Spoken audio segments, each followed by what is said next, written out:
Well. It's Tuesday, October 15th at 7 p.m. Eastern Time. I'm Bob Harris. This is the Football Guys Audible YouTube channel, and it's time to go on the hot seat. First, footballguys.com is the website. I appreciate y'all joining me here every Tuesday at this time, and Saturdays at 11 a.m. for the Ask Me Anything live stream. Had a great time last Saturday. We'll have a great time again this Saturday. Hit the subscribe button, the notification bell, all those things. And like us or not, we'll be fine either way. Today, it's been an exciting day, and so I'm having an exciting guest, the one and only Ryan Weiss. You know him from here at Football Guys, also from Club Fantasy. And you can find him on the X Machine at the Fantasy 5, so check that out. Hello, everybody. Hello, Andrea. Hello, Ryan. How are you? Hi, Bob. Thanks for having me, buddy. It's my honor to be on a show with you. Believe it or not, this is actually my first Football Guys show, so I appreciate the invite. What the? How does that happen? I've had you on the radio, so I am familiar with your strengths and powers. So I have a face. Others aren't. I have a face for articles. They just keep me in the background. So. We did a lot of work on during free agency, coordinating and keeping up with things. There was a lot to keep up with today. A few newsy items that we'll discuss here before we get into the waiver wire, and we will talk the waiver wire. There are plenty of opportunities out there to dig in. Hey, well, good to see y'all. So we had started out today with the Davante Adams being traded to the New York Football Jets. And we knew a trade was going to happen. Wasn't sure if the on-field general manager could force the off-field general manager, Aaron Rodgers, forcing Joe Douglas to make the call. Maybe Woody got in there and pulled the trigger because apparently he's running the entire show. So let's see. Davante Adams, we had the Amari Cooper. We'll just run through the trades, then we'll kind of discuss the impact. Amari Cooper sent to the Buffalo Bills. Has to be happy. Has to be a good feeling for him, right? Yeah. It has to be a good feeling for Andrea out there in the chat, Buffalo Bills fans. Very exciting news there in Buffalo. So we'll sort that out. I don't know that it hurts anybody in Cleveland, because how do you hurt anybody in that offense? But anyway, and then Cam Akers just a few minutes ago got traded to the Minnesota Vikings, a place he is familiar with the offense from his time in Los Angeles, and Kevin O'Connell comes from there. He was there last year. So they're saying the Aaron Jones injury was not the issue behind this, Ryan. What's the BS meter reading on that? Is this more an indictment of Ty Chandler as a legit backup? Yeah, when I was looking into Ty Chandler for waivers stuff today, he hasn't necessarily been great. Like, I was trying to find that silver lining, but he has like 147 yards. He ranks 40th in the NFL in total yards right now as a backup running back. So there wasn't like he's doing all these great things. He just needs to get on the field. And I wonder if this is more of like they saw Cam Akers playing pretty well for Houston and are a little upset they let him get away, and they made the tentative phone call to Houston and said, is he available? My first thought was your first thought, though, Bob. Like, is this an indictment on Aaron Jones's hip? He's not a spring chicken anymore, and a hip injury is no joke. So it'll be interesting to see what the usage is there in Minnesota as they come off of this bye week. I want to acknowledge Scamper sad news as well. The Terrace Marshall Jr. released by the San Francisco 49ers. Doesn't matter how much we think of Terrace Marshall Jr., NFL teams do not agree with us.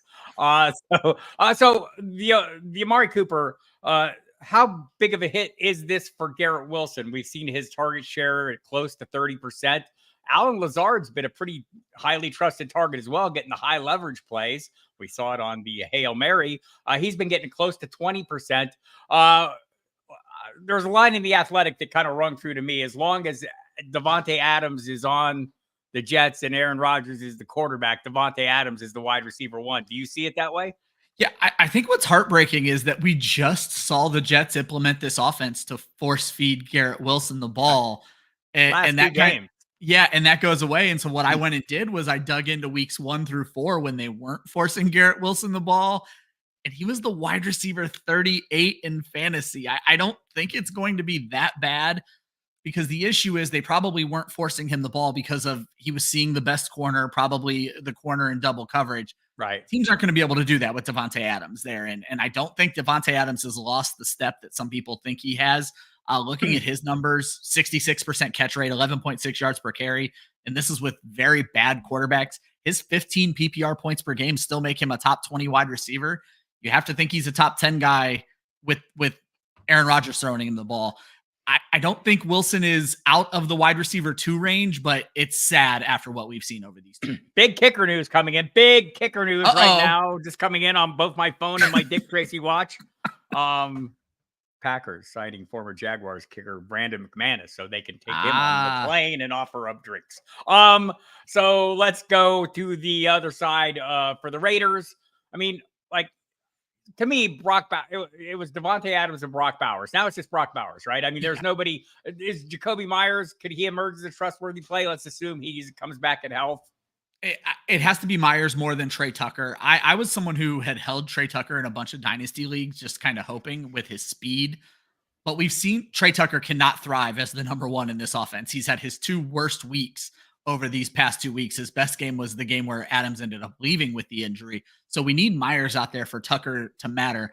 I think Myers is going to end up being just the safety blanket, whereas Brock Bowers, they're using him all over the field. Myers might be something for PPR formats, but I just don't know if there's a ton of touchdowns in the Raiders' future to begin with. Would agree with that. And that, speaking of not tons of touchdowns, let's talk about the Cleveland Browns a little bit briefly. Look, they're not going to make a quarterback change. The offense can't score points. Is there any hope? Does this give you any hope for Jerry Jeudy, David Njoku, maybe a little more volume they can turn into something? But I just, Nick Chubb's coming back. I don't think there's a fix for this offense that doesn't involve benching Deshaun Watson. Do you? I don't understand what they're doing. I'm lucky enough to cover the Browns for Football Guys during the training camp reports. And I'll touch on Jerry Jeudy with that in a second. But the quote today that the team feels more comfortable with Watson and is in a better place to win, that was not the vibe in training camp. The team fell in love with Jameis Winston. They were talking about his mentorship, his leadership. But what was interesting was he was a mentor and a leader to everybody else. It wasn't like he was mentoring Deshaun Watson. Right. Deshaun Watson, they were still rehabbing his shoulder. And I don't get where you can look at what the Browns have done through 6 weeks and be like, yeah, that's our best chance to win. I'd rather see Jameis slinging it. Jerry Jeudy, there were very positive reports about Jerry Jeudy. It took him a little while. He was hurt for a lot of camp. But when Deshaun was hitting deep balls, it was to Jerry Jeudy. There's a big difference between camp and what we're seeing on the field right now. There's not a lot of opportunity for deep balls. There was a lot of discussion, maybe you remember this summer, about what they called choice routes, which were kind of routes that adjusted on the fly. And they talked about Jerry Jeudy being a big part of that. And it seems like none of that's coming to fruition because the quarterback play isn't sufficient, right? Deshaun Watson's choice is to not throw him the ball. Apparently, it's not working 144 yards and 5 sacks against the Philadelphia Eagles defense that has only been good one game. And that was a game with the Saints without Taysom Hill. We all know that's like their kryptonite. Yeah. That and Spencer Rattler. I'm sorry. Yeah, exactly. Apparently. But no, it doesn't make a ton of sense of what we're seeing from this offense. We saw some positive signs out of someone we're going to talk about later, David Njoku. He's probably the biggest benefactor of this trade because he's the last viable option left right now. Right. So for Buffalo, so Jason Wood noted this. We were in the chat a little bit today, and he said they've only been throwing the ball 26 times a game. He doesn't have high hopes for this. He thinks, will they quickly get up to speed on the chemistry, how fast that happens? I think people easily overlook how good of a receiver Amari Cooper is and how, like I did my in and out column this week, and I made a horrible mistake. I went with Josh Allen as my out, thinking the tough matchup. Yeah. I forgot it's Josh Allen. Never be out on Josh Allen. He can have some bad games, but this seems like a good situation for Amari Cooper, a good situation for the Bills offense. But are we going to be? Am I maybe overplaying this? That I'm optimistic about it. Jason Wood is a little less so. He's looking at like maybe wide receiver 32 kind of range or outcome for him. What do you think? I think they've addressed a need. I saw a really funny tweet today where it said, it's hilarious. It actually might have been from Jason, in the chat, where he said, it's hilarious to look at the Jets with 2 top 11 wide receivers and think wide receiver was their biggest problem. It was very easy to look at the Buffalo Bills and think wide receiver was their biggest problem. I remember after week 2, I think it was Josh Allen was making comments about how it was great not having a wide receiver 1 because nobody was fighting for the ball. I think he changed his mind after 4 more weeks because they needed somebody who wants the ball. It's too much too soon for Dalton Kincaid. I think Cooper can step in there 6 to 7 targets a week. I was looking at the numbers Jason was putting in the chat. 75 yards a game with Josh Allen as your quarterback and you being heads and tails the best wide receiver. It doesn't seem undoable. I'm a little bit more on the optimistic side than Jason is, certainly. I'd put him as a wide receiver 2 with Josh Allen that I'm willing to start.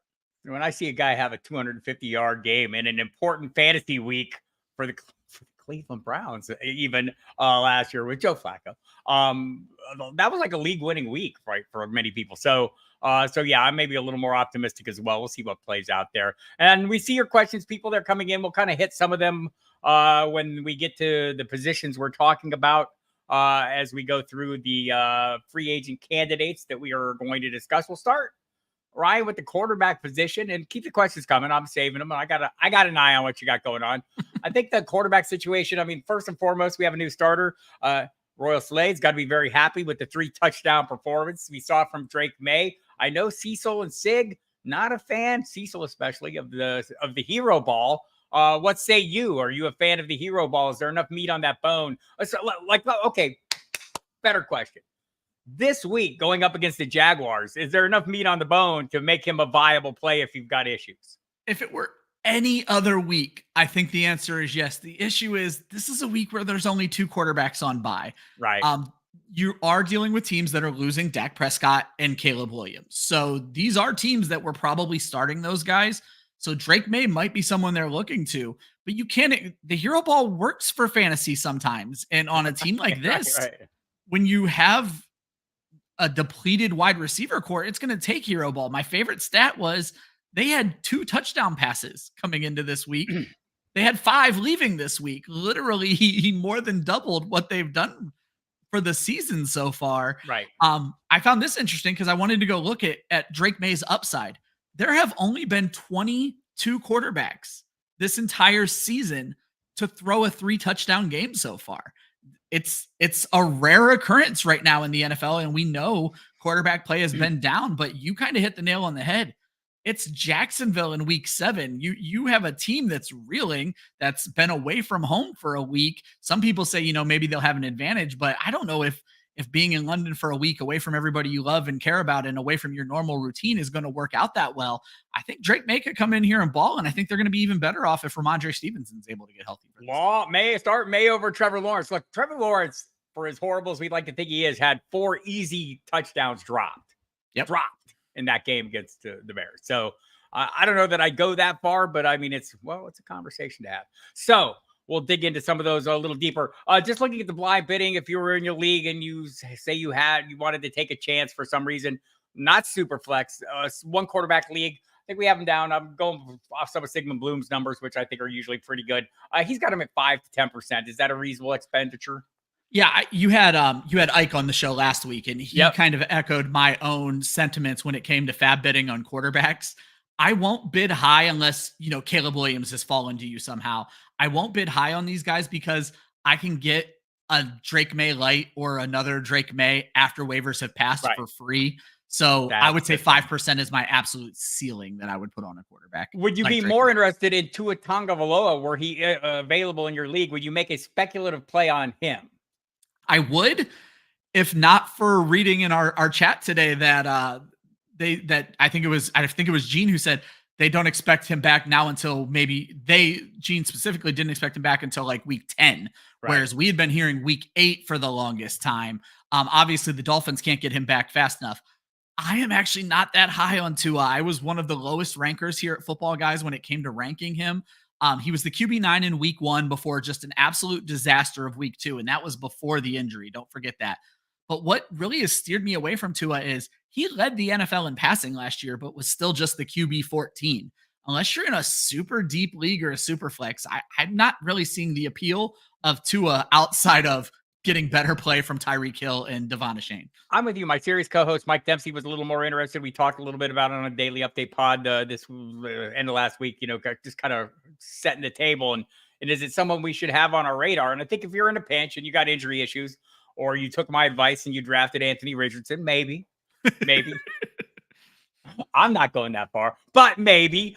So yes, I think he's like look, he's got great weapons. I think the bigger point of this is right now, if you're out there and the frustrated investor in Tyreek Hill and Jalen Waddle are at wit's end, make them a low ball offer, or not low ball, make them a reasonable offer on the lower end of the range to try to acquire those assets before Tua comes back. That might be a wise move. The other quarterback that's kind of raised up, and by the way, if you're out there, Bloom would pay like 5 to 10% on Tua. I think that's fair. Don't go overboard. It's not like he's a savior or a top 10 quarterback. He will have top 10 weeks, but consistent production has been an issue for him. Bo Nix is here. He has arrived, and he will tell Sean Payton what for if he needs to. Look, I think we overplay the emotional sideline outburst, but I kind of think we all like it a little bit when the quarterbacks are telling the coach to go pound sand. Yeah. It's a little exciting. So Bo Nix looks like he could play. He runs a little bit. What do you think about him? You hit the thing that I wanted to hit right away, and that is the rushing upside that I didn't know we should expect out of Bo Nix. He's tied for second among quarterbacks, I believe, in rushing touchdowns, tied for in sixth by himself in rushing yards. These are things that matter for quarterbacks. You get a lot more points for rushing yards than you do passing yards. All 5 of his touchdowns have been in the last 3 games. So we're seeing him improve. The cast of receivers around him, kind of throws some doubt on how viable he's going to be over the long run. He's the QB 14 on the season right now. But when I saw that his touchdowns were all in the last 3 games, I was like, well, let me see how good he is in the last 3 games. He's the QB 14 over the last 3 games. I think, again, we're dealing with someone who's good in a pinch, but it's not someone that I'm looking like. If I have a deep bench, I would probably roster Drake May over Bo Nix just because we saw that 3 touchdown upside already. Yeah, Bloom has him as a 3 to 5% guy. I think that's right. I have some shares of him in Superflex leagues because he was kind of like one of my what I call firewall plays. If I missed out and I was a little late on the trigger on my second quarterback or third quarterback, whatever, I would go ahead and grab him. Interesting couple notions out here in the chat. I saw this one out here floating around. Let me see if I can find it again because I thought it was interesting. Let's just say, said Andy and Renee, Nelson. Someone has Fields, Mahomes, and Daniel Jones. Is May startable this week? So I got in all kinds of trouble on NFL radio this week by telling the entire NFL audience that Patrick Mahomes, 2 things can be true. Patrick Mahomes could both be the best NFL quarterback in the world, also be a fantasy quarterback too, and nothing more. And that's what he is right now. So, and he's coming back this week. He'll be playing. Daniel Jones will be playing. I'm probably I have a little more hope for Daniel Jones this week. Look, it's not in primetime, people. Who knows? He'll probably light up the entire world. And he should have Malik Neighbors back. I'd probably play Jones over Daniel Jones this week. Yeah, I have Jones against the Eagles. Yeah, I have Jones 1 spot ahead of Mahomes as well. So yeah, I'm agreeing there. That San Francisco defense is no joke. Say what you will about when they're able to do it in the secondary or when they're not. They're getting after the quarterback, and that's been a kryptonite for Patrick Mahomes, and he doesn't quite have the wide receivers who can bail him out. So yeah, Robert Turbin's still looking to kick my ass about that whole. Sorry, Joe, over that whole Patrick Mahomes thing. On much smaller podcasts than you, Bob, I have also said it's maybe time to drop Mahomes, and I caught the flack. So I can only imagine with your amplified voice what you're catching for that, because it's not a popular opinion.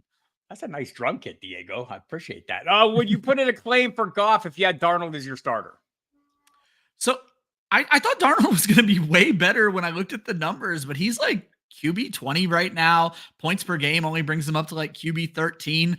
I like what we've seen out of Goff recently. That's someone who I was very high on when the season started and thought I was going to be eating a lot of crow after those first couple weeks, but he certainly turned it on in weeks 4 and 6 with that bye in between. And I love the fact that if you do get this, you have 2 guys who've already had their bye week, so you just kind of get your choice from this point moving forward. The other newsy item today is that sounds like if you read between the lines, this drumbeat started last week, right?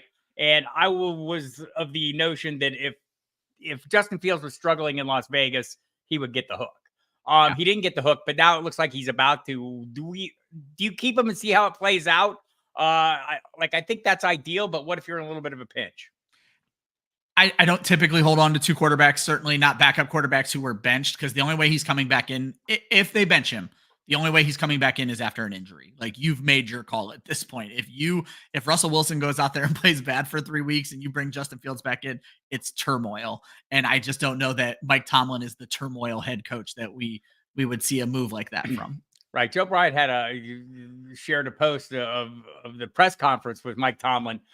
Mike Tomlin, the way he was talking, the change is coming. And I know that it's been kind of reported like the NFL Network guys were a little more aggressive on it.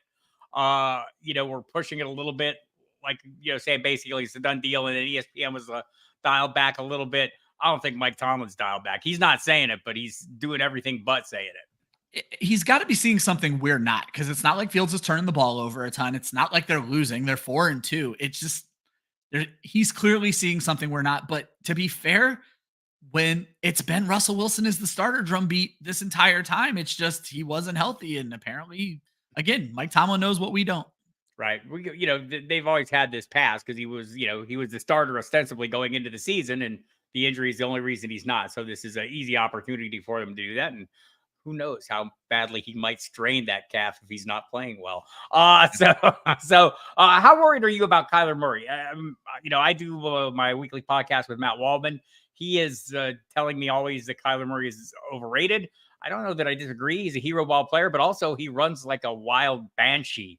And there's something to be said for that in the fantasy world. Yeah. You like the rushing upside, but we're not seeing such a great rushing upside from him. So when I statted out Kyler this year, I mean, I guess he is third in the NFL in rushing amongst quarterbacks, but still only 261 yards in 6 games. When I statted him out because of the receivers around him, I struggled to make him a top 10 quarterback this year. And so I think we're getting out of Kyler what I kind of expected out of Kyler. I am worried, but to be honest, I don't know that they're not using Marvin Harrison Jr. properly, or he's just not fitting in quarter at a time. Yeah, exactly. One quarter. Eventually, he's going to have a great game if you add it all together. And I was already worried about Kyler Murray. Most of the teams I've seen with Kyler Murray were teams that also had Justin Fields, or if they were extremely lucky, Jaden Daniels, and I think they've already been ready to make that move. All right. Sorry, Smitty. Hit me up Saturday. I'll be here for start sit questions. A little early to be deciding who the starters are, although those aren't a lot of great, 100% great options. Let's go to the running back position, Ryan. We've got a list of guys. I'll read off the list real quick so you can write them down, people, and we'll discuss a little more at length. We've got Tyler Algier, Tyrone Tracy Jr., Ty Chandler, Sean Tucker, Kamani Vidal. Yes, I know I'm not a Kamani Vidal fan, and he is like trying to make me look stupid. Trey Benson, Dearness Johnson, Tyler Goodson, Audric Estime. Seems like he's getting a little run. First of all, there's no reason Tyler Algier should not be rostered in every league, correct? I'm pretty sure Bijan Robinson is rostered in every league, and at the very least, the Bijan Robinson manager needs to have Tyler Algier rostered. So if you are a Bijan Robinson manager and Tyler's out there, you have got to add him. I still think he's more of a handcuff, putting it bluntly. He has the top 10 potential if there's an injury, and that's why he has to be rostered. But this was his first great game of the year. It was his first game over 10 carries. It was actually his first game scoring a touchdown. So I don't know that he's a start when they're both healthy. You don't get to play the Carolina Panthers every week is what it really comes down to. So. Right. And so there's a question here. Would you prioritize Isaac Guerrero or Ray Davis? Ray Davis obviously, had a great game. Don't know how long James Cook is going to miss. I wonder, Ray Davis should be at the top of this list, I suppose. I suppose he should be widely owned. Should Isaac Guerrero be on this list? My concern with Guerrero is he did all of his work on one run. I had the stat here. 76 of his 140 yards on the season came from one carry. That means his other 21 carries went for 64 yards. So it seems like, hey, if Jordan Mason misses time, but they used Patrick Taylor more in the passing game. And I just feel like it's going to be more of a split. Arendo was a guy I liked. I just don't know if we can trust him yet. So. Yeah. Ray Davis, what's the level of trust there, assuming we get James Cook back? I think there's now if we get James Cook back, yeah. Turf toe's no joke. Bob, you'll remember back in Neon Deion Sanders' heyday, he had some issues with turf toe where he would miss games Marshall and have Falk. some games. Yeah. Marshall Falk used to have to go to the hospital after games and spend 2 days in the hospital with his toe immobilized during his time at Indy. I don't mean to cast aspersions at current NFL players, but I don't think the NFL is still the same where they're going to play through injuries like that, like they did back in the 90s and early 2000s. And so I don't think we're going to see Ray Davis at 100% for a very long, or excuse me, James Cook at 100% for a very long time. So I do find Ray Davis interesting, even if James Cook comes back. At the very least, we saw this on the Monday night situation. If you are the James Cook manager, if Ray Davis is available, there is no reason not to have him on your roster. But Right, I would prioritize agree. Davis. I have a turf toe that when I was like 17 when I wrestled. I'm like 62 now, almost 63, and it still flares up Yeah. sometimes. It's crazy. They're no joke. That's a big joint on that big toe. Looking at some of these other backs, and I guess if you're investing money, actual fab money, Tyler Algier at 20 to 40%. I'd say you're going to have to spend on the high side. Same with Ray Davis. It's going to be the high side bid, especially coming off the game that he had. Tyrone Tracy, I feel like he's maybe the one to target as somebody who might actually be able to take over the starting job for the New York Giants, as much as I'm keen on Devin Singletary. And I do think Brian Daboll is as well. Tyrone Tracy is demanding more time. And that's where I think we stand. The biggest detraction of Tyrone Tracy is that, Devin Singletary is Daboll's guy. Well, they drafted Tyrone Tracy too. It's not like it's a new coaching staff. I like that he's a converted wide receiver. I tend to like running backs with that skill set. I love that we actually got to see him used as a receiver this week. 6 catches on 6 targets, 51 receiving yards. To pour a little water on Devin Singletary, Tyrone Tracy, who only has 2 significant games, already has more fantasy points than Devin Singletary this season. He's the RB5 over the last 2 games with 179 rushing yards. You may not know that in week 5, he led the NFL in rushing. He couldn't find the end zone and he didn't get used in passing. So he was only like the RB18 in fantasy. I love this kid. He's on every one of my taxi squads in Dynasty right now, and I look forward to using him. I agree with you. I think if I'm spending fab on a running back this week, it's Tyrone Tracy. Yeah, we all were mystified and mind boggled by Darius Slayton's Malik Neighbors impression. Yeah, and could not see the forest for the trees there. Sean Tucker coming off a huge game seems like so. Matt Waldman and I talked about this Monday on the podcast. I can't say the title of because there aren't enough sorry Joes to make up for it. But if you go out to Matt Waldman's page, but we talked a little bit about Sean Tucker, and it's easy to forget that he was a pretty highly viewed prospect, but he had a heart condition that kept him from being drafted. But also Tampa Bay paid him. I think he got the highest signing bonus of any of the undrafted rookies last year. Is this an opportunity for him, or does he evaporate if we see Rachaad White? And by the way, Rachaad White seems to I'm not sure how fast he's going to be back. I know I don't always agree with the interweb doctors, but the ones I saw talking about the mid-foot sprain that it appeared he suffered, that's a concern. I live in upstate New York. I'm a big Syracuse fan. I actually named my son Donovan after Donovan McNabb. I root the orange all the time. You love to see it. I watched this kid, 1,400 yards in his second year, over 1,000 yards. Obviously, the heart problem. I love the way this kid runs. I love the way this kid looks in a uniform. I like everything there is to like about Sean Tucker. I question why he struggled to get on the field up to this point when Rachaad White has looked so bad. But I agree with you. I don't think they're going to rush Rachaad White back. I think they have a Rachaad White problem right now. Rachaad White has not averaged over 4 yards a carry in his career in Tampa Bay. And now you get these 2 young kids in the game and they're instantly going for 5, 6, 7, 8 yards per carry. I think you have to keep your more efficient players on the field. So again, I agree with you. I don't think we're going to see Rachaad White rushed back. My bigger concern is when he does eventually get back, are we just going to get a 3-headed monster nightmare for fantasy managers? All right, let's do the Kamani Vidal thing. And I've been totally out on Kamani Vidal up to this point. Now, something changed, people, since I was last out on Kamani Vidal, is that Gus Edwards went on IR. Yeah. And so that changes the dynamic of how the roster works every Sunday, because Hassan Haskins was well ahead of him, because Haskins more of a special teams player, also a capable runner in their view. But at this point, if we've got 4 weeks without Gus Edwards, I see there's now a path for Vidal. I don't know if I expect him to those perfectly executed wheel routes for touchdowns every week, but I do expect something. I don't like Roma Dunze. I get this. Andy and Renee have the J.K. Dobbins, and they would like to handcuff him. Is that a permanent enough condition for you to drop Roma Dunze? Nah, I'd rather I tell people you have to exercise patience on rookies. I'd rather hang on to a Dunze. I'm with you on Vidal. Were we excited about Gus Edwards? And all of a sudden we're excited about his replacement. And you hit it on the head. Yeah, he had 40 receiving yards. 38 came on one of the better play calls you're going to see this season. Obviously, you have to consider injuries when you're talking about J.K. Dobbins, but I think there's probably backs out there. Maybe Tyrone Tracy, maybe you go steal Tyler Algier. There are backs out there I think that could probably do a better job for you than Kamani Vidal. I don't see it, and I think if it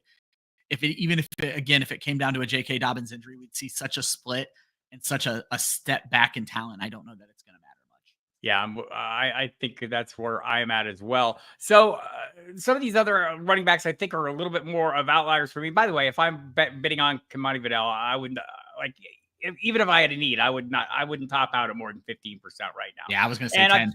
Yeah, and so I want to get into the 10% range, guys. We mentioned Trey Benson, Dearness Johnson, Tyler Goodson, Audric Estime, more of a speculative play. I think Sigmund has him. I think it's a 3 to 5%er there. Yeah. Tyler Goodson, I think in that same range. Dearness Johnson, I think, if we're going to see the week to week with Travis Etienne, we don't know how long it's going to be, right? So that's something to watch. But Dearness Johnson has all the targets.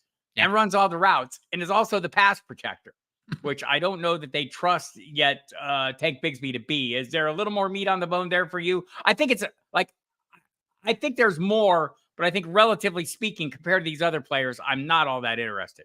Yeah, if we knew more about the James Conner injury, I might be more interested in Trey Benson. But I think you're right with Dearness Johnson, mainly because we know Travis Etienne's going to miss time, plain and simple. We know that's happening. I guess the bigger issue is they're also on bye next week. So you're adding him for this New England game, and then you have to keep him through a bye as well. But we know Travis Etienne's going to miss time. And we've seen the good from Tank Bigsby, but in weeks 1 through 3, and then again in week 6, we kind of saw the bad from Tank Bigsby. And I think that's because they were in a pass pro scheme that they needed to be in. And Dearness Johnson fits that better. He's probably the most veteran back on the entire team right now. So they're going to use him.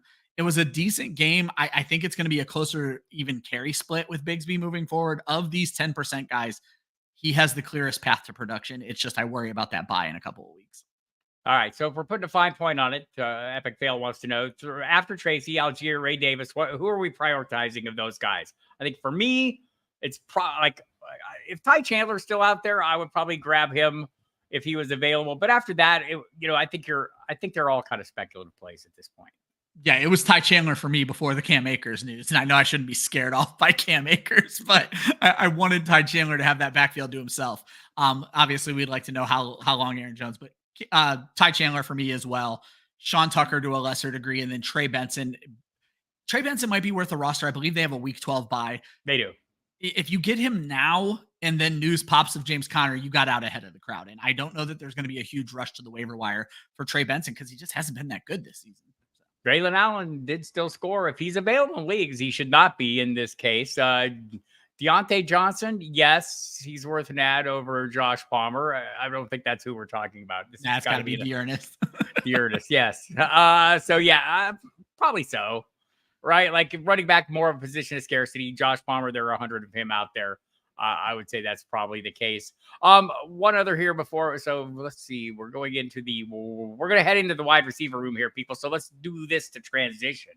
Clayton Hazel wants to know, full PPR, should I trade Aaron Jones for Davante Adams?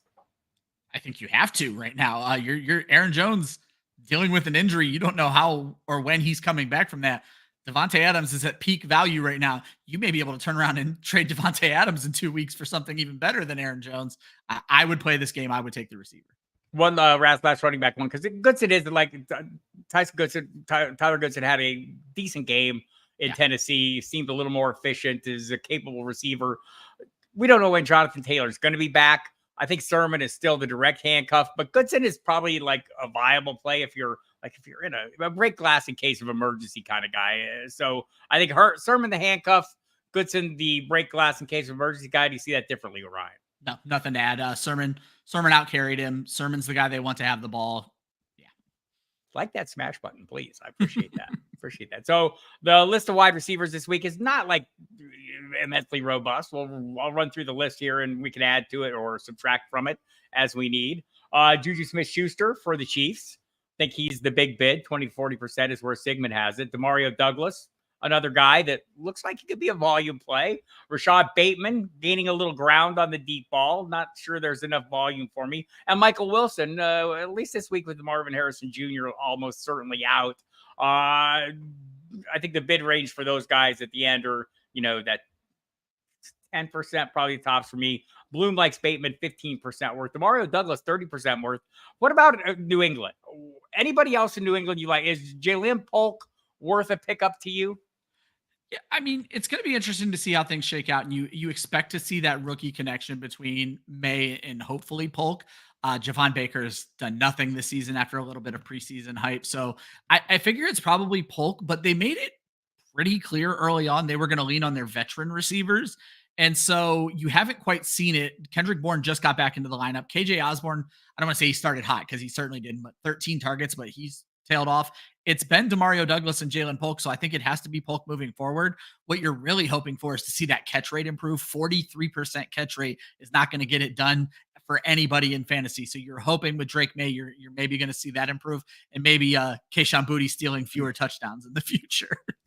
Boutte, everyone loves Boutte, and so you always wonder if when the backup quarterback comes in, if the guys that he's been working with on the second team or the scout team, etc., are going to have greater roles. I don't know if I'd go that far with Boutte, but I prefer him to my guy Tyquan Thornton. Yeah.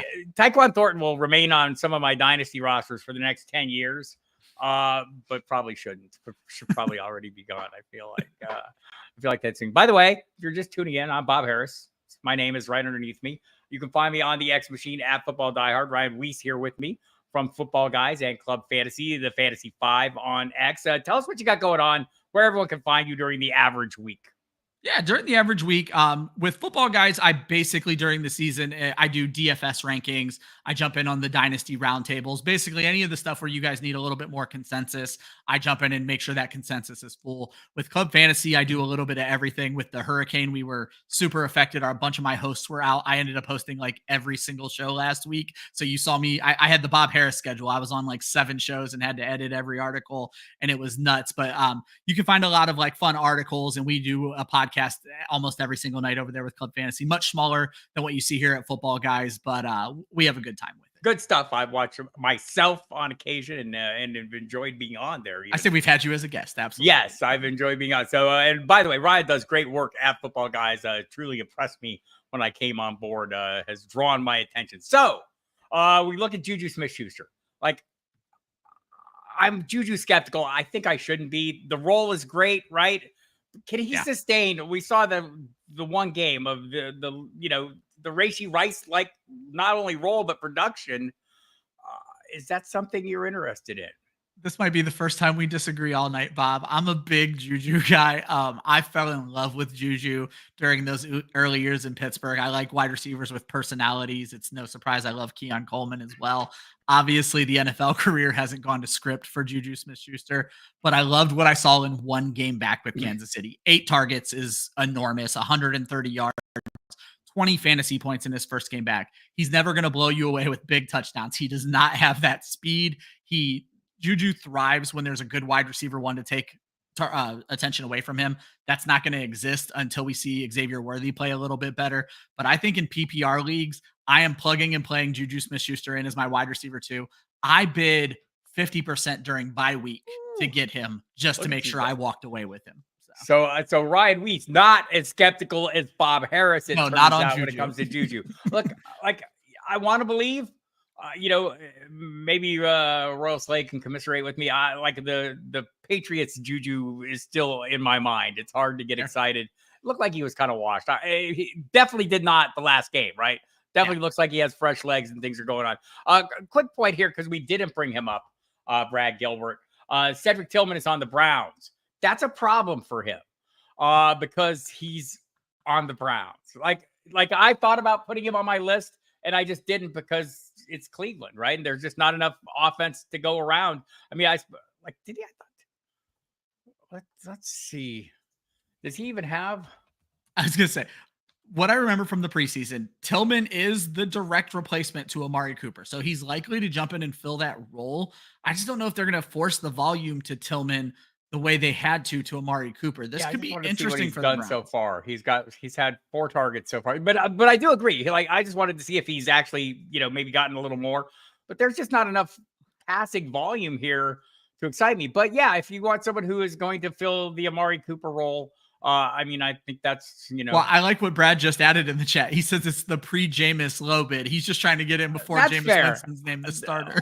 Like, framing always matters, right? I think that's perfectly fair. What's Shaheed's week 7 with Olave out due to concussion thoughts? I don't know if Shaheed's playing. He's got. I think Shaheed's going to miss more time than Olave the way Right. the Saints are talking Right. about. So Bub Means is the Bub direct Means, placement baby. for Olave, and then it's going to be Cedric Wilson and Mason Tipton sharing the other side, the Shaheed kind of role. So Spencer Rattler's the quarterback. I'll remind you of that. And then I'll remind you that it doesn't matter who the Bub Means might not be the ad everyone thinks he is if he's going to go up against Denver in the corner whose name is leaving me right now, Surtain. So yeah, I don't know if he's going to play. That's right. He's beat up this week, right? Yeah, that's true. I forgot he also went out. So he is not practicing. So drop Judy or Elijah Wilson for Watson or Douglas. You should have already done this. Yes, please. Yeah. Pop Douglas is a must add at this point. Like, I've heard some enthusiasm for Judy. I don't share in it. I'm not sold on this offense unless you really think that they're going to at some point make a change to Jameis Wilson. I think we've seen where Watson is and where this passing offense is with Watson. Yeah, I think Watson's a great ad. I think Pop Douglas, you may want to drop both of these guys for both of these guys because Emmanuel Wilson, we're going to see Marshawn Lloyd come back soon. And I think we're going to see less from Emmanuel Wilson as well. I don't know that you're in the wrong to drop both of these guys for Watson and Pop Douglas. Let's see whatever questions we have here on the wide receiver front. Would you rather have Quentin Johnston or or Christian Watson? It's a pretty easy call for me. Ryan, go ahead. I'm going to take, no offense to Justin Herbert, I'm going to take the better quarterback in this situation and go Watson with Jordan Love. At least the better passing offense, that's for sure. Absolutely. And right now, the better fantasy quarterback, without a doubt. Warren or Pierce, if I was making a decision, Damian Pierce, I know he had a nice run. I'm not an enthusiast because I don't think the Texans are for Damian Pierce. I'd probably rather have Warren in this case. I think he's going to at least get look, he could take over for Harris. Harris had the touchdown, but I don't know that Harris has been all that. He had the first non-quarterback rushing touchdown of the season for the Steelers against Vegas, but I don't know that they see him as the answer. Yeah, I think the issue is it's going to take runs like that for Najee Harris to score a touchdown. I guess my bigger issue, obviously Warren's been hurt. We haven't seen him super used in the passing game either. They've actually been leaning on Najee there. I might actually go Pierce here. I did not like Pierce until they traded Cam Akers. But I think I saw the stat. Joe Mixon in his first game back only played 46% of the snaps or something like that, to where they're going to cycle in other running backs. And I think Pierce has got a little bit of kick to him. I would go Pierce in this situation. Drop Juju Smith-Schuster for Amari Cooper. Well, now you're just tugging on my heartstrings. I'm taking Josh Allen's wide receiver 1 every day of the week. Yes, I would make this fair assessment. Let's see. We've got 10-man PPR offered neighbors for Bijan and Garrett Wilson. I'm a top contender with a great team. Thoughts? So I hate trading away running backs. I'm going to probably stick with the Bijan Robinson side of this. Neighbors looks great. Do not get me wrong, but I don't like to trade away running backs. Neighbors is great, and I'm kind of with you. I think that's too much of a 2-for-1 there. Yeah. For me, we want Neighbors really bad. Do we have thoughts on Ayuk? I have no thoughts on this San Francisco offense. Unfortunately, I don't think San Francisco has thoughts until they put him out there. I brought up after the week 5 game when they were so clearly force feeding Brandon Ayuk that they lost, and I didn't think it would happen again. And then the next game, it swings to Deebo Samuel. There's going to be more balance. And then this week, though, I think it's going to be a George Kittle game. Kansas City cannot cover the tight end. He's very hit or miss. I view him as a wide receiver 3, and I'll be honest, on teams where I have him, he's out of my starting lineup at this point. He and Anthony Richardson. I didn't draft a lot of Ayuk. I'm not going to lie, but I am a little surprised on how bad it's been. Vele Vaughn over Josh Palmer for upside. Yeah, I would just 14 targets in 2 games. I don't know where it's going to lead. That Denver offense is perplexing, but I think there's probably more upside for Vel than there is for Josh Palmer. Not perplexing is the fact that the Los Angeles Chargers only have like a 52% design pass rate. And they clearly love Ladd McConkey. You can't deny it when you watch them play. All right, then Quentin Johnson for Christian Watson or Douglas. Yes. Take your pick. We like Watson and Douglas. I think Like Bob's leaning Watson. I'm leaning Douglas. Yeah, it kind of depends on what you need, right? Like if you need Yeah. a home run hitter, it's Watson. If you need a guy that's going to be that solid high floor guy, it's probably Douglas at this point. Absolutely. I think that seems pretty reasonable there. Let's see what else has happened out here. Oh my god, we talked about Vidal. Oh, yeah. I talked about Vidal more than I want to because I had to admit that things have changed and I look wrong, even though I wasn't. I read you that I still think you're right. So. Okay, so let's get in here. See a few other workers. Let's run through the tight ends real quick, and then we'll get to the rest of the questions. My list is Cole Kmet. He should be rostered in every league. Bid up to a quarter of your money in a tight end, desolate tight end wasteland. David Njoku, if he's available, people have dropped him. Like we had a question there. Njoku's volume with Cooper's trade. I mean, it should be solid. Again, there's not a lot to this passing attack, people. I don't want to overstate the case, but it's tight end. 7 targets this week with Amari Cooper. So David Njoku's taking some time to come back from this injury. David Njoku was the star of camp. I can't write it any other way. David Njoku was the star, and we haven't got a chance to see him play early on. I think you're going to see Deshaun Watson lean on David Njoku with Amari Cooper gone. I think that's a fair assessment. So let's get to the real free agent, someone who's probably available in everybody's leagues, except for the pros with Joes, where I had to pick him up recently. Jatavian Sanders in Carolina, coming off a decent game. Are we reading too much into that? So I'm also lucky enough. I cover 2 teams in our training camp reports, and the other one happens to be the Carolina Panthers. And Jatavian Sanders got to play a lot more this preseason than the Panthers expect him to because Ian Thomas and Tommy Tremble could not stay on the field.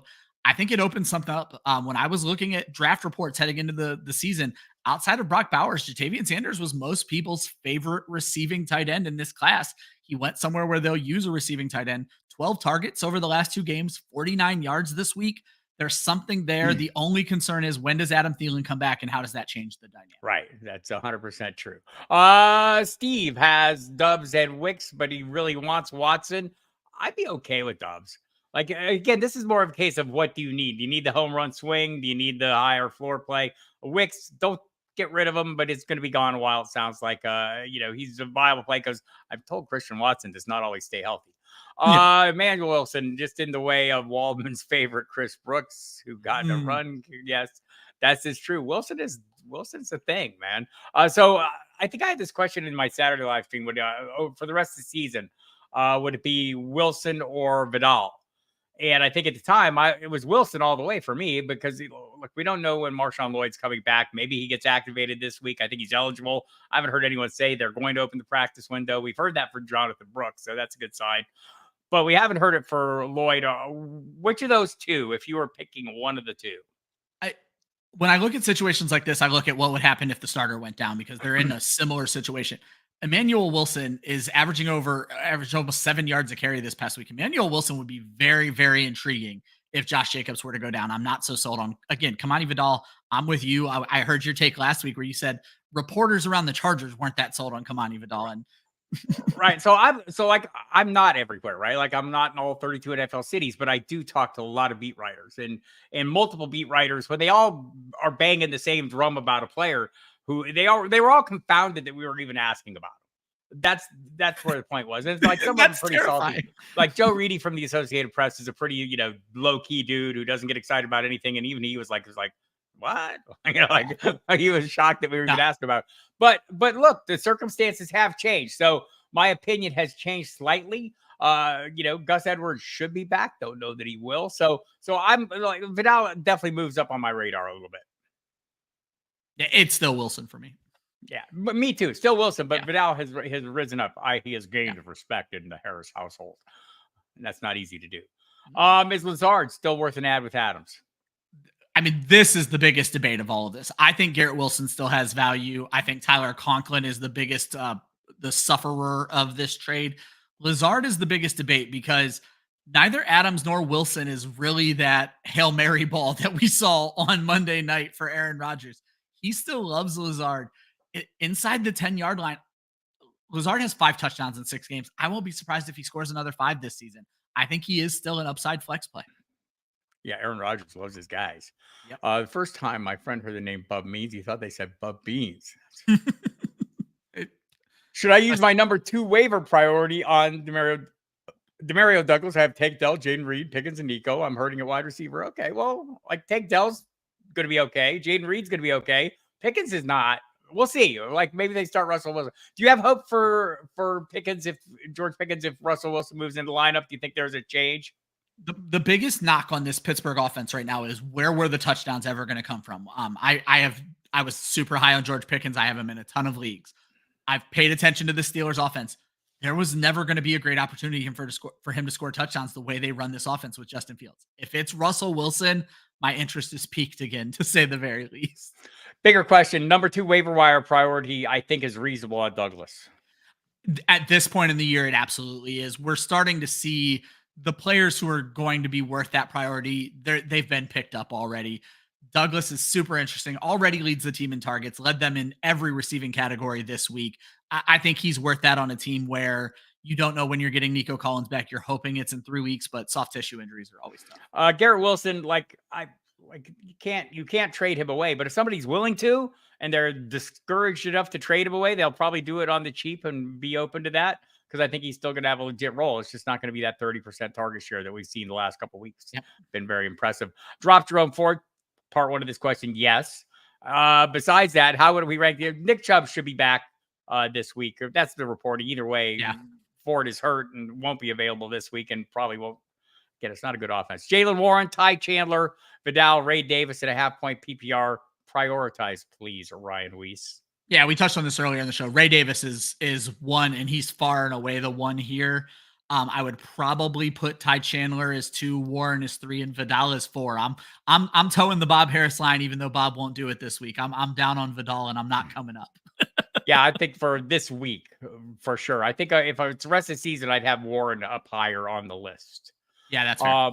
Devontae and Kyron for CD. Devonta Smith, I'm assuming that is. Yeah, I assume that's who this is. For Kyron and Kyron for CD. That seems like a lot. What do you think, Ryan Weiss? I think it's too much. When I was working on my projections today, and I'm not all the way through my week 6 update, Kyron Williams is still a top 3 running back for me rest of season. I'm not moving off of him easily. Are we blowing the sad trombone for Dalton Kincaid? It's not going to be terrible. You were hoping to see him grow more this season. I think he's averaging 5 targets a game right now, maybe 7. Can't remember from my notes exactly, but what you've seen from Kincaid is that what you're going to see from Kincaid is what I think so. Xavier Worthy, if he's available, what's he worth? I'm a sucker for Patrick Mahomes wide receivers. Going back to what Bob said, 2 things can be true. Patrick Mahomes is a great quarterback. He is a terrible fantasy quarterback, but it can work out for wide receivers. If Xavier Worthy's out there, I just told you I bid 50% on Juju Smith-Schuster. I'd probably throw 50% pretty easily, if not more, at Xavier Worthy. He should not. I'm at the 30% top range, but I'm a cheapskate. It's a notorious cheapskate. Okay. No, come on, Vidal's out there. We know. Man, they just keep throwing them at us. Hello, Albert. Thanks for coming. I got Downs, Wandale, Devontae, Shaheed, Nayuk. So who would you pick for 2 wide receivers? So we're not doing starters right now. A little early to start sit. Hit me on Saturday. I'll be there. I'll be there on Saturday. Who are we most excited to see come back from the extended injury? It's got to be TJ Hawkinson right now. I want to say Nick Chubb, but it's Cleveland. Right. TJ Hawkinson is coming back to a Sam Darnold that we were not expecting. Big Jonathan Brooks guy, but I think Chuba Hubbard's been too good for him to earn a role too soon.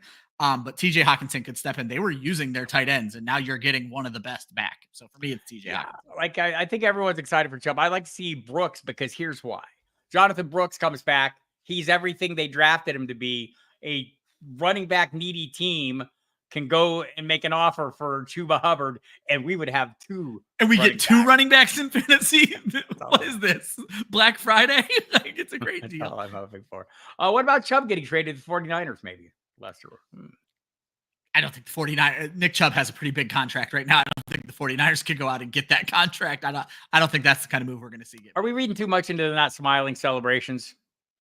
Was he just being all business? I thought he might be just being all business after like a rough week, and he's back and trying to be a little humble. And I think he was playing a little game for the media this week. I still don't think he's happy. My question is, do you, Bob, think this is a squeaky wheel game? His only 2 touchdowns of the season, but he did it on just 4 targets. I think you have to be better to squeak and be greased. I think you have to be a better player. Like, I'm okay with wide receivers being divas, but I want them to be really good wide receivers. You're not there yet, Romeo. Work on it. I just don't get where he was getting like Jaden Reed is an excellent wide receiver. What are you mad about? I want to be open to the possibility that he had other things going on in his life that maybe were part of that issue. So I'm going to give him the benefit of the doubt. I think it's going to be Russell Wilson, but time will tell, Robert. We'll see how that goes.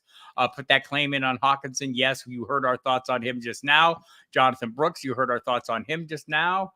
Garrett Wilson or Tyreek Hill, rest of season, Tyreek Hill all the way.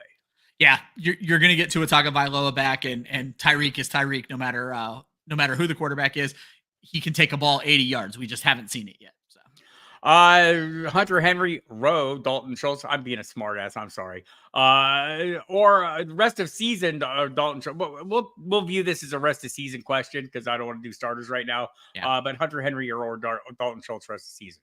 Drake May is breathing life into that offense. We saw Hunter Henry with 7 targets this past week. One of the 3 touchdowns. Dalton Schultz saw the volume, but did absolutely nothing with it. And I think this is a wide receiver game in Houston. I'll take Hunter Henry. I have so many shares of Hunter Henry as a late tight end too. Yeah, I have to. Who ends up starting a lot of weeks because tight end's not good. Rest of season. Oh, this isn't fair. I think that this is like, it's easy to split these up. If you want a high floor guy, I think it's Douglas, right? And Worthy is going to be that guy that 100%. If you swing for the fence play, and Garrett and Tyreek, I mean, it's Tyreek all the way for me. Well, I was going to say, because it's Tyreek, I think it has to be Pop Douglas. I'm going to assume these are the same team because you already got your big swing on Tyreek. You need the safe floor that Pop Douglas brings out there.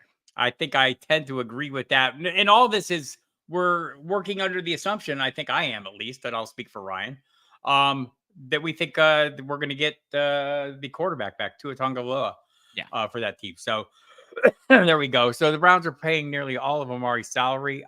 I don't think his salary was that high, right?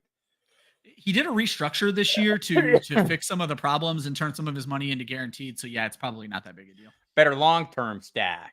Chandler, Bigsby, or Algier? I'm going to say Bigsby. I don't think he's as bad as we saw this week. Algier, again, you're praying for the injury. Of these 3, Bigsby has the best chance to play even when Travis Etienne is healthy. Clearest path to workload. I would agree with that. Let's see. Hunter Henry has the rookie safety. That is always a good thing. Have 2 in the IR spot, hoping my HN, and we're hoping I think we'll see about HN. I know he was in the red non-contact jersey to open the week's practice, so we'll see if he's ready or not. A lot of these players, Ryan, are missing 2 weeks with concussions these days, so don't get your hopes up for Olave on a 4-day turnaround. Oh, Olave is not. If Olave plays, my goodness. That's the Josh Allen treatment right there. Right. And so I want to go back to, like, we were looking at this last night. I think it was Brock Purdy last year came back. I think in it was a Monday night injury. He was cleared on Saturday. Yep. So he got the symptoms on the flight home. He got cleared on the Saturday and played Cincinnati on Sunday. That's the fastest I've seen anyone clear the concussion protocol. It's usually going to take longer. Nobody does it in 4 days. Mark Andrews or Kraft the rest of the season. Tucker, sir. Oh, this is rough. I think we saw good Tucker Kraft. We saw bad Tucker Kraft. We're starting to see Mark Andrews get more involved. I'm going to believe that Mark Andrews isn't completely washed in 1 year. I'm going to go Mark Andrews here. I'm probably with you on this one, although I don't have high hopes. I think we're like, if I'm like, I recommended, I said I was open to releasing him a couple weeks ago. He's had a couple good games. He's had the touchdown. He's had the 5-catch game. I don't know if we're not seeing what the ceiling is. They're just going to be a run-heavy team, fair. And Zay Flowers is emerging as the legitimate downfield threat that they never had when Andrews was the leader of that team. And who knew Derrick Henry was going to regress in age by 5 years? He's amazing. Let's see. I don't know if we have time for any more of these questions. DK, Jefferson Swift, should I trade? What? Should I trade? This is more. You're going to have to come back Saturday, Gabriel. I'll talk about that then. Theoretical question can't get to Jalen, right? hold on to him, people. Let's see. Mahomes versus Caleb Williams. We'll finish it out with this. Mahomes versus Caleb rest of the season. Not even close for me. It's Caleb Williams. Like, I would probably not even remotely close. I would probably rather play him too. One more time, Ryan. Tell everyone where they can find you and when they should tune in at Club Fantasy. Yeah, so you can find me at the Twitter handle at the Fantasy 5. I share all of the work that I do for Football Guys and Club Fantasy out there. We go live every Wednesday. I go personally live every Monday morning, Tuesday morning, and Wednesday night. So if you guys are looking for me, you're going to find me on 4 different shows on Club Fantasy. The other one comes out on Friday. But just follow me at the Fantasy 5 and you'll see all the great work that I do. But I also love to retweet other people's work. If I find usefulness out of it, I assume you're going to find usefulness out of it. So you'll see me share a lot of other people's work. I do the same, and you'll see me on this spot right here every Tuesday at 7 p.m. Thank Ryan for coming on. I'll be here Saturday again for the Ask Me Anything live stream, just an hour. I'll try to hit all the questions I can. Might not try to hit as many as I have in the past because, man, there's so many questions and so many are asked before the show even starts. So popular. It's hard for me to get through them. Also, just one quick note. What should we expect from Anthony Richardson? This is a trick question. You know what I expect from Anthony Richardson. I don't know that any of us are going to get what I expect, but I'm still hoping for the best. You can hear me on Sirius XM Fantasy Sports Radio Monday, Wednesday, Friday, Thursday, Friday at 10 p.m. to midnight. Saturdays from 8 to 11 on the Fantasy Channel and on NFL Radio. Sundays on the pregame show with Jeff Mans from 11 to 1. Catch the Daily Update podcast every morning. Comes out at 5:30. Had a couple extra episodes today. If you're out there looking for more on Devontae Adams and Amari Cooper, did some special one-offs, and we'll be back there tomorrow as well. Fantasy Notebook on Thursday. Polarizing Players on Friday with Gary Davenport, and the In and Out column where I try to be a little bit edgy. And boy, it wasn't as horrible as I thought this week. You can go check that out every Saturday at footballguys.com, where you will also find Ryan chipping in as well. Thank you, Ryan. Appreciate you, man. Pleasure to be here. Absolute blast. All right. We'll see everyone Saturday.